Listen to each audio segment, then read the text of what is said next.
Americans were recently asked what the problems each political party has to deal with. And it's really fascinating how they broke down the two different parties. The good news for the Republicans is that voters think that they're too obsessed with the trans community. You might wonder, well, why is that good news? Because it means you can finally move on. Jesus, it's not winning you elections. It's just bothering everyone and also ruining the lives of good trans people. But anyway, let's jump into how they broke it down for each of the parties. Here's for Republicans. The problem for them, hostility to immigrants, 47% agree with. Tolerance of political violence, 44%. Transphobia is also 44. Conspiracy thinking is at 44. White supremacy at 43, and fascism at 40. And that feels like that's some rough problems to have. And I don't have any notes. Yeah, no, those are massive problems that you have. Some of that they can change on. They can literally stop talking about trans people anytime they want, because I have to remind everyone, trans people haven't caused any of the problems in your life.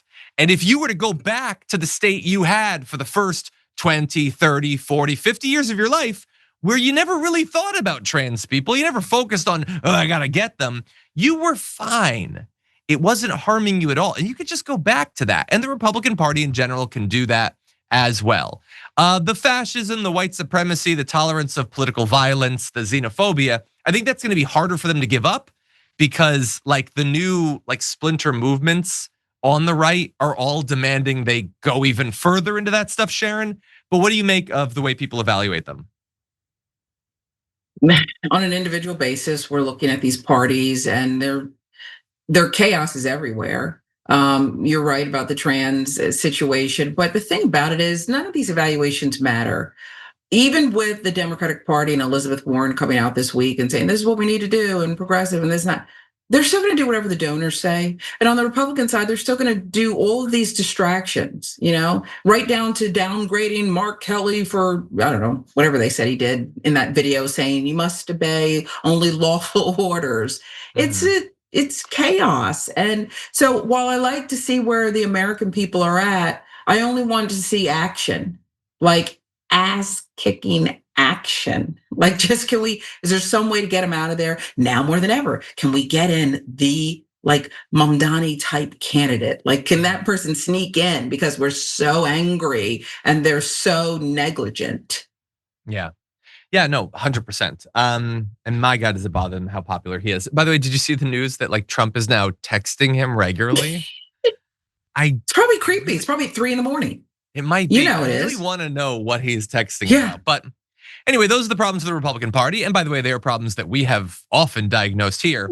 But what about the Democrats? What problem do the Democrats have? Well, tolerance of political violence is at 40%. And I don't know, what is that? Let's pause here. What is that supposed to be, like the Luigi stuff? Is that supposed to be randos on Twitter making memes about Charlie Kirk? These are not equal things at all. You do not have every Democratic elected official and media person either apologizing for massive violence, which we do see from the right, encouraging it.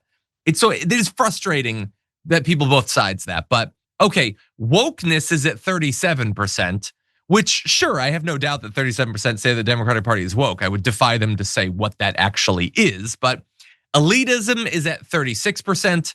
And yeah, I think, look, if you think that the Democrats, as Sharon was saying, just do what their donors want them to do, then you are totally right. They are elite in that way. I also think the Republicans do the exact same thing, and every one of the richest people in the world is supporting Donald Trump, building him his marble shrine. So it's weird that they would apply that more to the Democrats than the Republicans, but fine. Transgender ideology is at 34%. This is a representation of the percentage of our population that has utterly lost their mind when it comes to this stuff.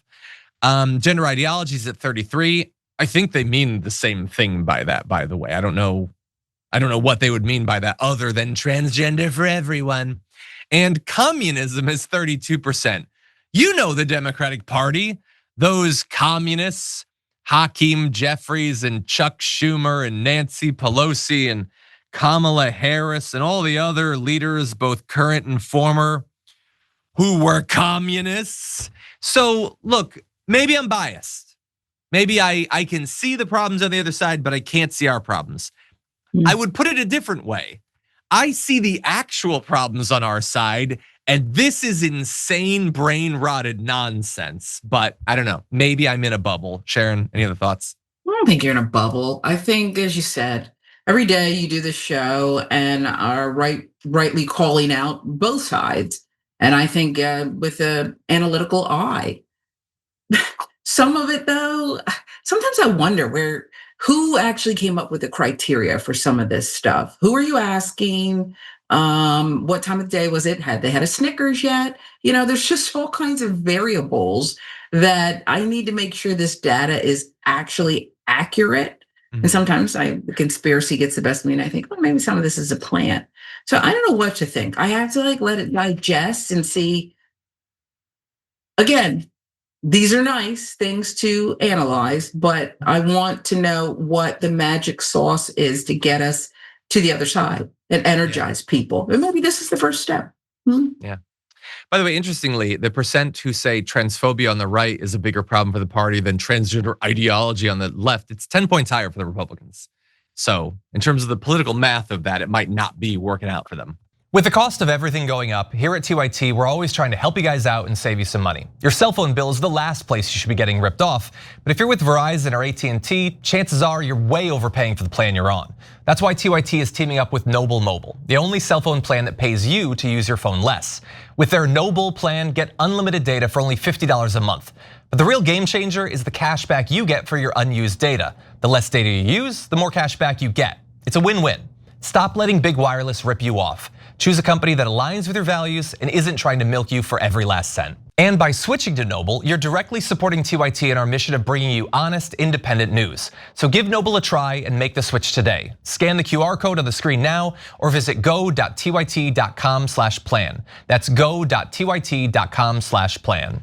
Anyway, that's I got a little bit negative there. Let's get more positive very briefly. Our resident dramatic pollster, Harry Enton, gave some good news on where the Democratic Party stands currently as we move towards this year's midterm elections. Take a look. The party ID margin, Democrats versus Republicans. Now get this, in the latest reading according to Gallup last quarter, it is an 8-point advantage for Democrats. That looks nothing like what we saw going into the 2022 midterms when Republicans had a 5-point advantage and of course took back the House. This is even better than what we saw Democrats had back in 2017 in quarter 4 when they had a 6-point advantage and of course Democrats easily took back the House then. This follows 2017, 2018, Democrats are going to take back the House. And so we've been moving in this direction. It seems to be getting stronger. The effect that the Democrats are doing better, the worse Donald Trump does and the worse he does all over the country. But just a reminder, 2017, that's when we got like this, the 2018 election was when we got AOC and the squad and everything. And it's a pretty big win. And for the party ID gap to be even bigger now is really something. But that's sort of like the preference for party. What about how people define themselves? Take a look. The folks identifying as liberal, it has hit, get this, a 50-year high, and you can see it pretty well here. Take a look here, the conservative lead over liberals. This is self-ID'd political ideology. Back when I was a kid, conservatives had a 22-point advantage. Huge, huge advantage. Now, it's just 7 points. That is a 15-point shift away from the conservatives towards the liberals in terms of the margin between the two of them. As I said at the beginning, the self-identified liberalness of this country is at a 50-year high. I went all the way back looking at polls since 1976. And at this point, more folks are identifying as liberal than at any point since. Democrats who say they're liberal. In 1976, it was 30%. In 2001, actually went down a point, it was 29%. Look at where we are today. 59%, 3 in 5 Democrats say they are liberal. If I could ask him one question, it would be why he says it 1976. I just will never understand that. But the polling is interesting. Definitely, we can definitely have a debate about what people mean when they say they're conservative or what they think liberal actually means. I think that the American public is really, really bad at understanding what these labels mean. But I also think they've always been bad at that. So we can still learn something from the change over time. The fact that, you were supposed to have, what were we being told after the election? conservatism is cool again. Oh, it's sexy to be a Republican. There were articles being written about that. Well, it doesn't seem to have lasted very long. It was a quickie at best, with America dabbling with that ideology again. And now we see this movement back towards liberals. And so that's some positive news. With the election coming, I would love to have him at least lose one of the houses of Congress. God only knows, Sharon, if the Democrats would do anything with a new majority. But what do you think? Let's get in there first. I think this is actually, I have to concede, very positive news, especially when you mentioned what 2017 gave us, right? With AOC and the squad and the like, as you said. That seems to me that if now we're at, a +8 or whatever that number was that he gave, this is signaling that there will be real change. And I don't know if people, while they may not understand these labels, are even into them anymore. You're either with what Trump is doing or not. And I think most people will, a good percentage will be with we're not with this, and they'll be willing to make sweeping change. And I hope that it's not just the House. I hope it's the Senate. I hope everything and anything that can change, it does. And then they better start prosecuting people and getting them the hell out of there. If the Democrats waste this or trip, hiccup, campaign ineffectively, donors and all that, outrageous. They have to be very mob boss-like and execute, finish the job. Don't leave any witnesses, that kind of thing. Figuratively, I agree. Okay? I don't want to, maybe I'll be investigated.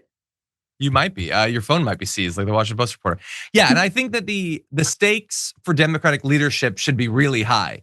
Like, if they don't take over the House, then the leadership in the House and the Senate, I think, should be gone. Yes. Now, if they take over the House and the Senate, then I think the leadership in the House and the Senate should be gone. They should be replaced no matter what. How have they not already been replaced? I don't care what happens. Get Chuck Schumer the hell out of there. He can go on vacation with Joe Biden. They can eat ice cream or whatever. They can discover French vanilla, but get them the hell out of there. Get Hakeem Jeffries the hell out of there. Dear God, can we get some leadership that will actually lead or represent us? Do something. They're so terrible.